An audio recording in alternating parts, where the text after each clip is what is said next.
Good morning, everyone. I heard someone saying when I came here that this is a good day to be in cybersecurity. I think it is a good day if you're actually a specialist and you're working. It's not that good for the rest of the people, you know, who rely on cybersecurity defenses. I think you just heard a very inspiring speech from Hamish. You know, actually my thoughts were not at the infrastructure. I was thinking of the hospitals and healthcare and what it means to be, you know, to have a morphine pump hacked. And I remember that about 10, 12 years ago, Dick Cheney, Secretary of State in the US, he had his pacemaker changed and upgraded because it could be hacked. So it has, I think cybersecurity is impacting all of us. I wanted to talk to you about the boards of directors because I came from a technical background, and then since 2002 I became a fellow of the Institute of Company Directors, and I really battled on the boards. There was the introduction of security measures with my fellow directors.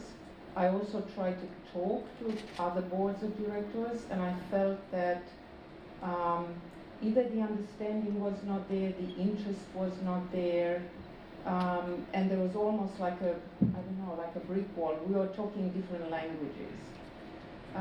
So as we go by, the laws are actually imposing stricter fines and higher fines.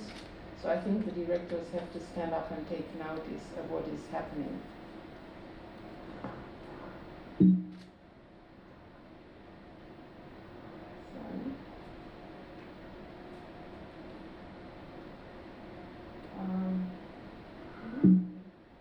The next page.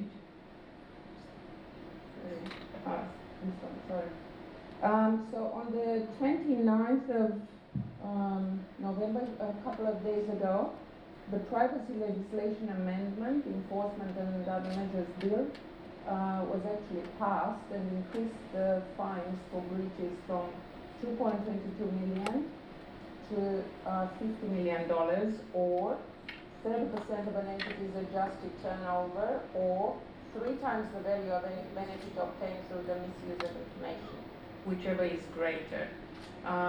So I think many directors will actually take note of what's happening. OAIC obviously is the agency that is managing the Privacy Act. Can I ask everyone, I'm sorry I didn't prepare a slide, who has spoken to boards of directors about cybersecurity? Can you put your hand up, please? Okay. Can you put your hand up if it was easy? There's one person. Okay, thank you. It means you're very lucky. You have a very good board then. Because what I found is that you cannot make spring with one flower. So I found myself on boards of directors where I was like 1 versus 9, 1 versus 10, and it was very difficult. On boards of directors, the decisions are made by voting, and it's a numbers game. So if you want to convey something to the board, you have to actually find your champions. You have to sit down and talk to these people beforehand. It is very difficult because as a director, I'm not allowed to talk to staff, and normally I shouldn't be talking to staff unless I go through the CEO. Quite interestingly, I think in October, we had like a big event at AICD where some of the presenters were saying, actually, I think David Thordy was suggesting that actually you should be talking to staff, you should be talking to management. It's not good enough just to go, and talk to the CEO. And changing the course of a board is almost like changing the direction of the Titanic. Someone calculated how the titanium should have gone, to avoid the iceberg. It takes time. It can take a year, it can take a year and a half, it can take 2 years. Can you imagine that I was on a board of directors which had cybersecurity breaches, and it took 2 years for the CEO to implement the IT committee that was reporting to the board? So, yeah, I think be prepared to be patient and also try to find your champions and educate the board. Does anyone understand what is written here? Yes? Can you please translate it? I learned a bit of Latin in school, but I couldn't translate it. It's something about a patient and what you need to do with a patient. This is almost what, a board of directors hears when you speak to them in technical jargon. So it's almost like everyone has seen this, but the question is who understands it. So, what should a board hear and see, and how can you talk to them? Because if you talk to them on their terms and in their language, then they will understand you. So you've got to bridge this gap. So the board's charter must include a cybersecurity strategy. Risks and exposures and mitigations, they do understand that very clearly. The maturity level of a company, because if you have like a small company, you don't put in place the sort of security measures that a company like Optus has to have. The cybersecurity posture, the lines of defense, then you have to come to the board with a business case, and also the business continuity plan. At one point, I was working for a very large corporation. I can actually say the name. I was working for Qantas, and I needed an additional 800K for a project, and that was huge. So I did go to the CFO at the time, and I presented my case, and I said, I broke it down, and I said, if you don't give me these 20K, this is the risk. If you don't give me these 30K, this is the risk. So in a way, I actually made a senior executive sign on, yes, I take that risk, I accept that risk, or no, I don't accept that risk. So people need to know and be aware of what risks they run if they sign on something or if they don't.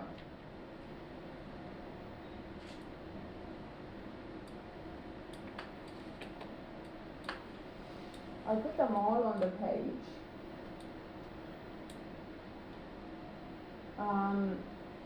So this is what I normally think of a board charter. This is how I normally see it. So the directors are in charge of setting policies.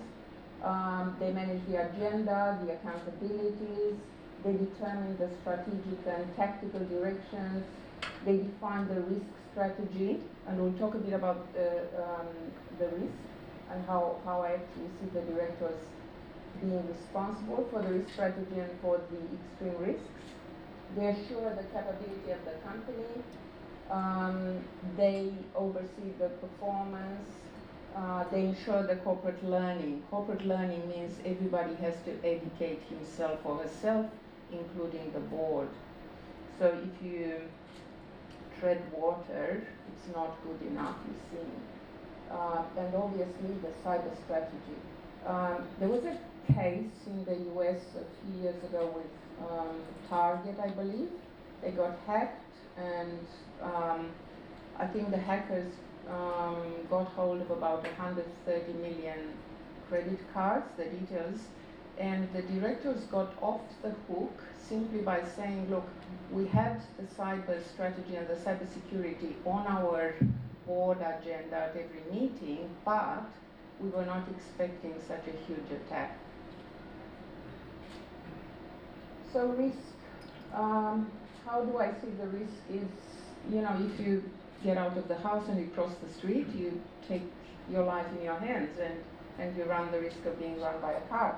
So you have to think what risks you take and how you mitigate them. You also must include cybersecurity risk and perhaps look at the residual risk and think if you want to, if you consider covering it with cyber insurance.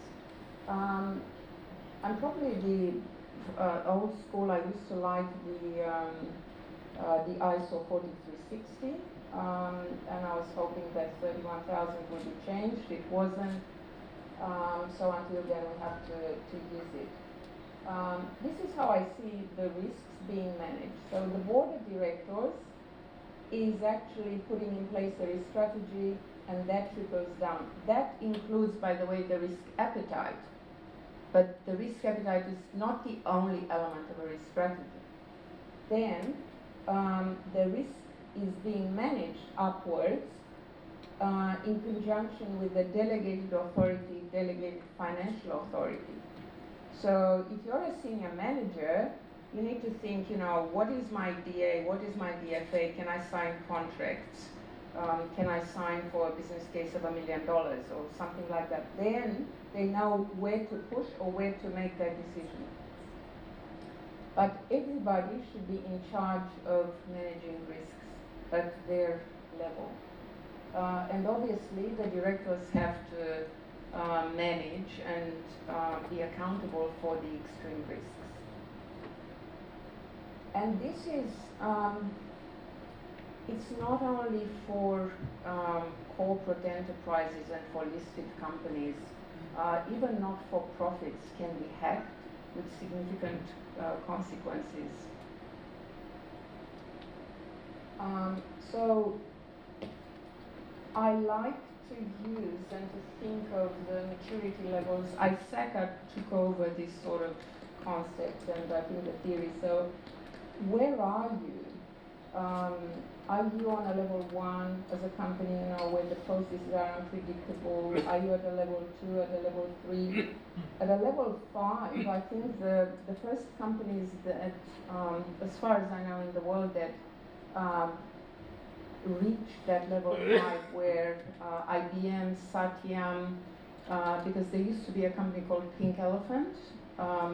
It introduced Prince2 and the CMMI model, and they went to India, they went to these big giants, and they introduced this sort of structure.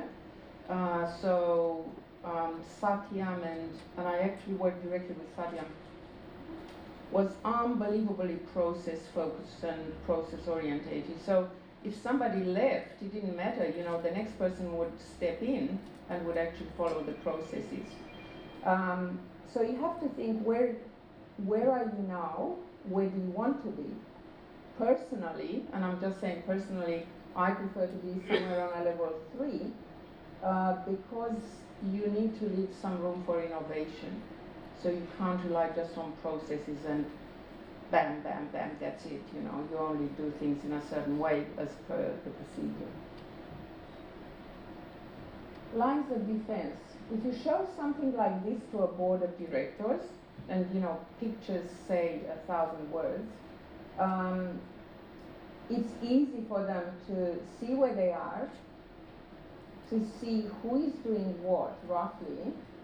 I like to call FARMs, Finance, Audit, Risk Management, and Security Committee. Now, in a larger company, obviously, you'll have, you know, you'll split the finance and audit from risk management, but try to connect the risk management with the cybersecurity together. Then you have to think of the regulator, you have to think of insurance,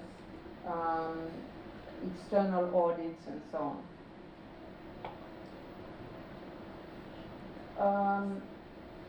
Where to look for guidance?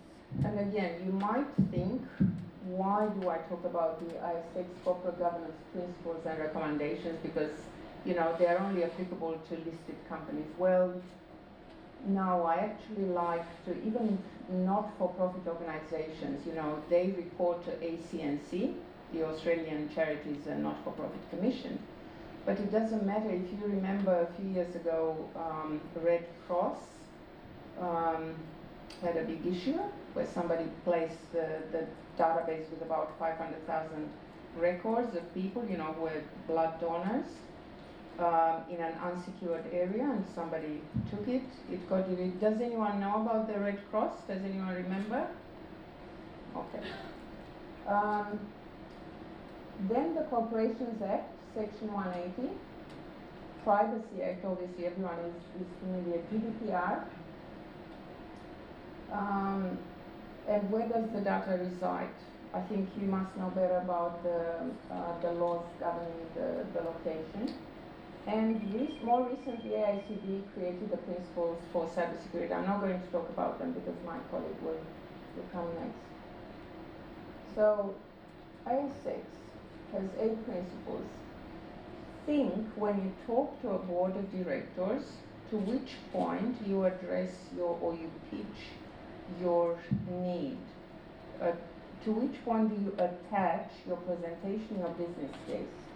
So 1, lay solid foundation for management, structure the board to be effective, instill a culture of acting lawfully. That's an important one.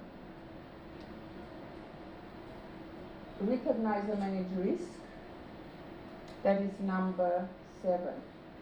So if you can't think of connecting it to any other principle, please connect it to number 7 and say, by the way, this is a principle that I think you should adhere by. Corporations Act. So in the Corporations Act, an officer or director or other officer of a company must exercise their powers and discharge their duties with the degree of care and diligence that a reasonable person would exercise if they were a director. So obviously, there's an expectation from a director to make decisions, and I actually like the second part of this section 180, because they must inform themselves about the subject matter of the judgment to the extent they reasonably believe to be appropriate. I'm not a lawyer, but I do read laws. I do not rely only on lawyers, because I believe that, you know, when you work in the industry, you understand the risk. And by having a conversation with a lawyer, you will explain to the lawyer what the operational risks are for the company. They cannot always know that or understand. So a director and the board of directors is obliged to inform themselves. They can't take decisions or make decisions without, you know, informing themselves about cybersecurity. Privacy Act. So there was a problem. And then there was another problem with Medibank. GDPR, the French data protection regulation. So these guys were fined recently, 600 million euros. And another example, 10th of November, this was Discord, a Word company, 800,000. Where does the data reside? I actually leave this to everyone to think about. And you know, one example that I used to think in terms of healthcare, like where were the records? Because you've got to keep the records in Australia. So this was, I was involved in giving input to the 𝐒𝐲𝐝𝐵, so if you have a My Health record. So it had to be in Australia. Now there were issues because people, for example, radiologists in the UK would want to see a, you know, a radiography or a CT scan of a person in Australia. So you have to think that if the data resides in Australia, what if, you know, there is a load balancing server, you know, and then you actually end up with the data somewhere in Mexico, and if the data is breached, then it will actually be subject to the laws in Mexico or any other country. And the last one is the AICD principle for cybersecurity, which Ian is going to talk about. So this is a recent addition. And that's it. Thank you. Any questions?